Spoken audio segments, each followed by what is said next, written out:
What is up everyone, how's it going? Hope you're keeping well and welcome back to another video on my YouTube channel. It's the 1st of March, the start of a new month, so that brings an end to the charity month on the channel for the month of February.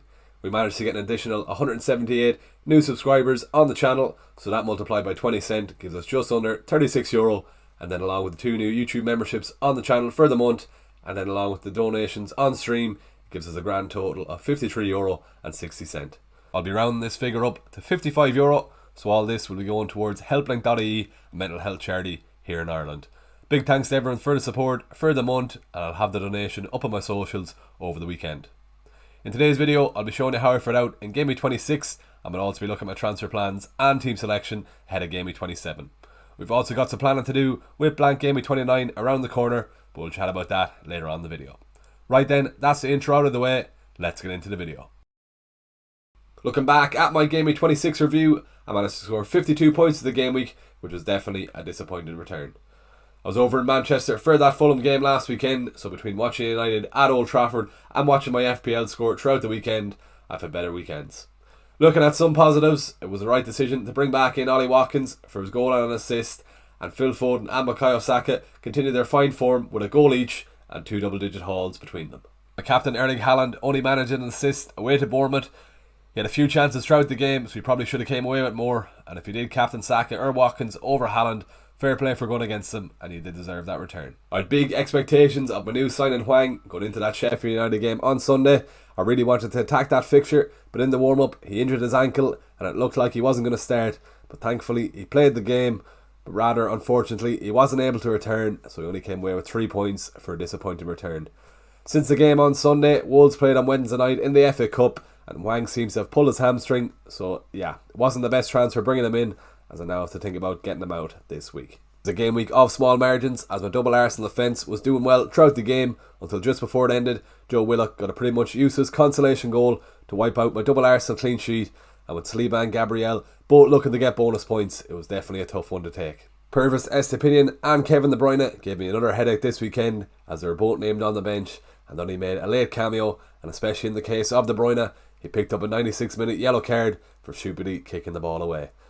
Very disappointing returns from these two lads over the last few weeks, so I have got some decisions to be made ahead of the Game Week 27 deadline.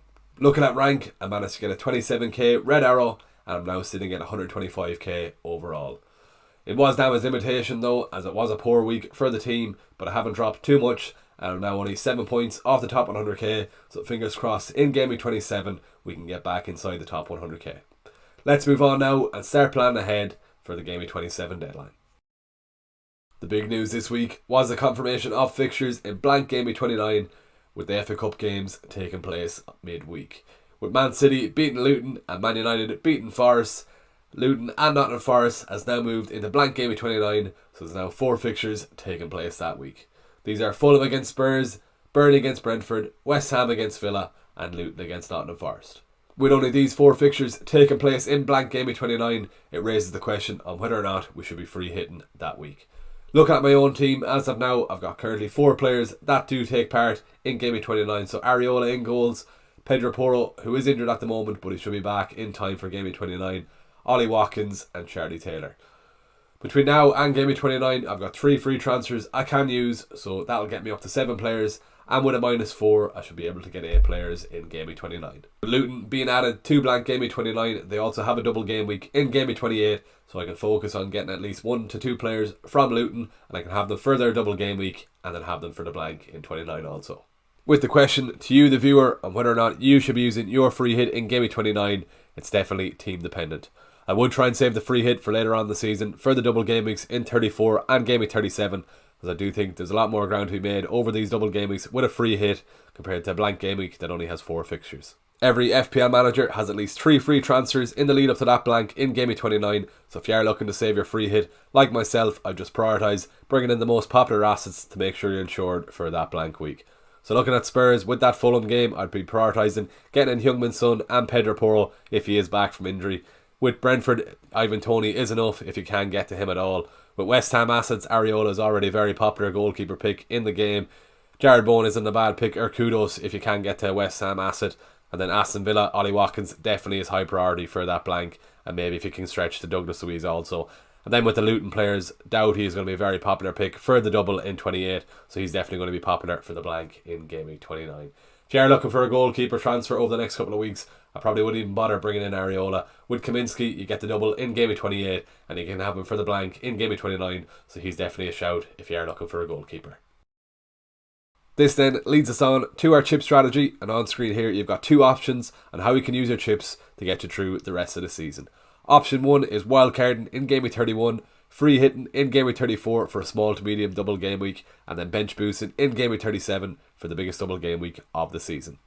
With this first option, it means you won't be free hitting in game week 29, so you're going to have to navigate your transfers around getting the most players as possible in game week 29, so try and work towards getting 11 players. If you can't get 11 players, 10 players, 9 players, even 8 players should be fine to get you through that blank game week. From what we spoke about earlier, try and use your transfers on getting in the most popular assets that should be playing in game week 29, so you can be covered if you're not using your free hit that week.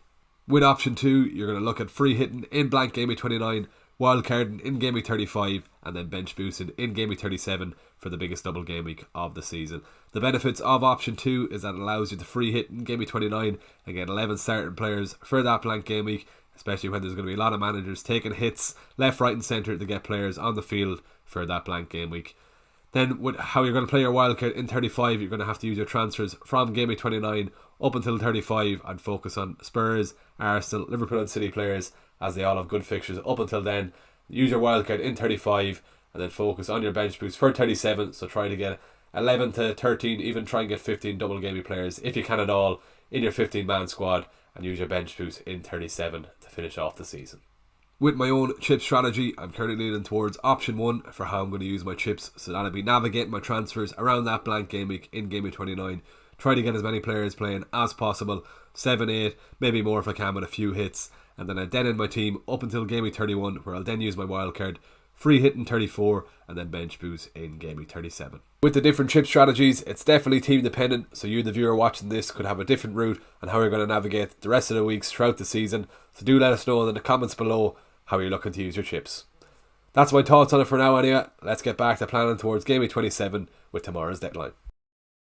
So shifting our focus back to the game week 27 deadline, here's a look at the clean sheet odds ahead of the weekend's games.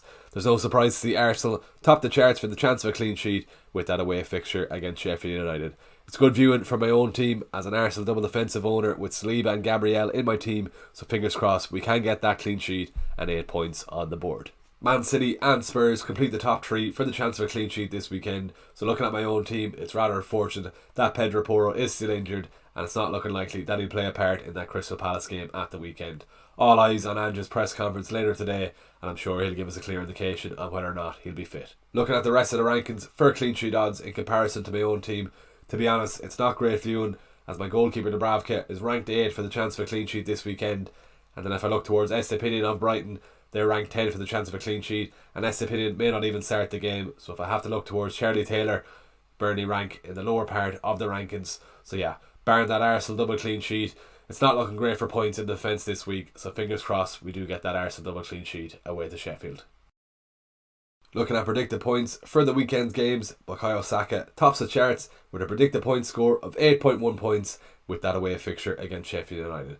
Saka is in outrageous form at the moment, scoring 7 goals in his last 5 games, and out of these 5 games he's come away with 4 double-digit hauls. Erling Haaland is a close second just behind Bukayo Saka with a predicted point score of 7.9 points in that Manchester derby.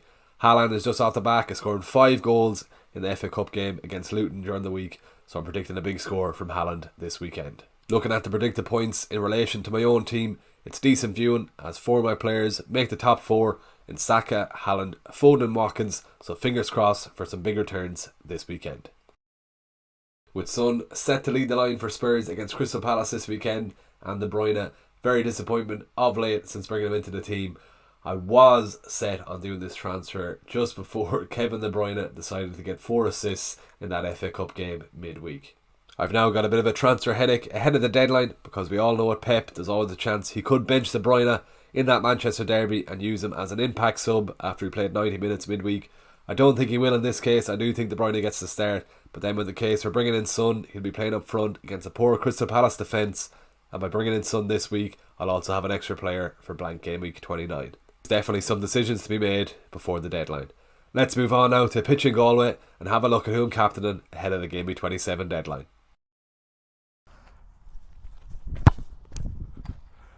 Hallam for the Ironman. Just on the captaincy, I was set to go for Saka all week up until Tuesday night when Hallam put 5 past Luton midweek, so I don't think I can look past Hallam this week. I probably will chop and change on the 2 before the deadline, but for now it's on Haaland. We do have some slight issues with the starting team at the moment, especially with Estepinian in the fence when he's not guaranteed to start that Fulham game at the weekend. I also need to decide on whether or not I'll be making that transfer, bringing in Son for De Bruyne. Let's see if Pep hints anything in his press conference, and then we also need an update on Pedro Porro and Dominic Solanke ahead of the weekend's games. All eyes and ears on the press conferences later today. If you made it to the end of this video, please give it a like, drop a comment below and subscribe to the channel if you haven't already. Let's hit a like goal of 80 likes on this video. If you are still watching this video and you're not subscribed, I'm absolutely dosed with the flu at the moment, so it's a difficult task recording this video for you. So if you want to show your appreciation in return, please hit that subscribe button below and support the channel. I'll see you all on Saturday afternoon for Game Week 27 deadline stream, so I'll see you all then. Thanks for watching, best of luck for the week, I'll see you in the next video.